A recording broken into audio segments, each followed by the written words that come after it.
Impact segment tonight, Secretary of State Kerry negotiating with the Iranians in Switzerland, hoping to get a deal to stop the mullahs from developing a nuclear weapon.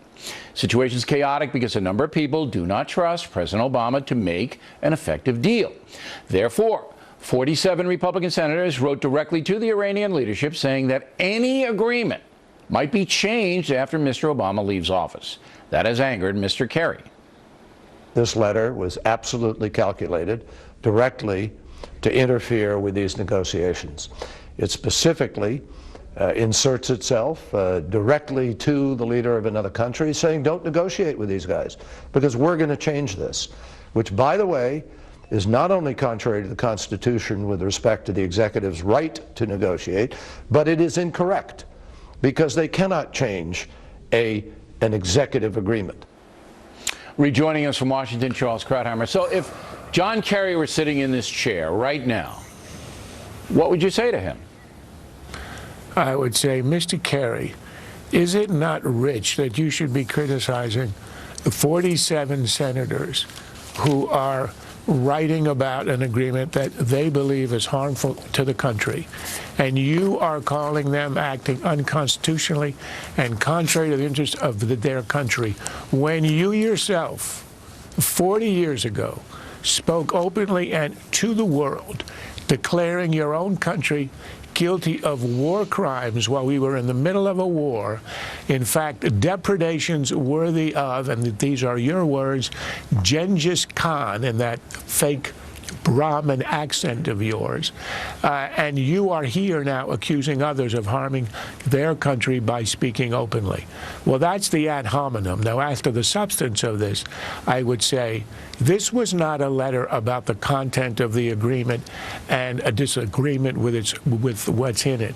This was a letter saying you cannot do this without the Congress, Mr. President, and expect the United States as a country and the Congress, the entire government as an institution, to be bound by it. But does Kerry have legal footing when he says you can't undo the deal once it's made? I understood that another president can come in and undo that deal and say, look, you know, Kerry, we don't think it's a good deal, so we're not going to abide by it. Well, that is correct, and Kerry contradicted himself, having said a few days earlier that, of course, the agreement is not legally binding. The point here is not even the legalities of it. The point is that we always, when we negotiate a serious arms control agreement in the nuclear age, we always involve the Congress, right, either the House and the Senate or just the Senate, as a matter of constitutional decency, that if you're going to do something of this import, of this gravity, and this Iran agreement, if signed, will be the most important agreement of this generation. To do this unilaterally, to cut out the Congress, and to say that if Congress takes a vote that it will be involved in the ratification of this, the president will exercise a veto and cut it out completely. That is something that I think is utterly unacceptable, and the senators in objecting to that kind of action are entirely correct. Okay. Now, you said it would have been better had the senators sent the letter to President Obama, not the Iranian mullahs, yes, by saying, and kept it in-house, because now John Kerry and others are saying, you know what, if we don't get a deal, it's the Republicans' fault. You know that's coming down the lane. So if the Republicans could have sent it and kept it in-house and said, look, we need you to confer with us on this thing because of the reasons you just stated, that probably would have been a better play. Of course it would, and that's the first thing I said on the first night it came up. You don't address it to the Ayatollahs, although the implication of the opposition by saying this is an act of treason, you're going behind the president, is of course preposterous. This was not a secret letter dropped in a mailbox in a drop somewhere, you know, in a forest so that an Iranian agent would pick it up. This was a bloody open letter to the world. So it should have simply been addressed either to the president, to the American people, to United States allies, or to no one in particular, and say, here's our position. You have to bring in the Congress, because without the Congress on board, this agreement will be much more fragile and temporary than it ought to be, and that is exactly right. How do you see this playing out now? You know, it's speculative, but you know what's going on here.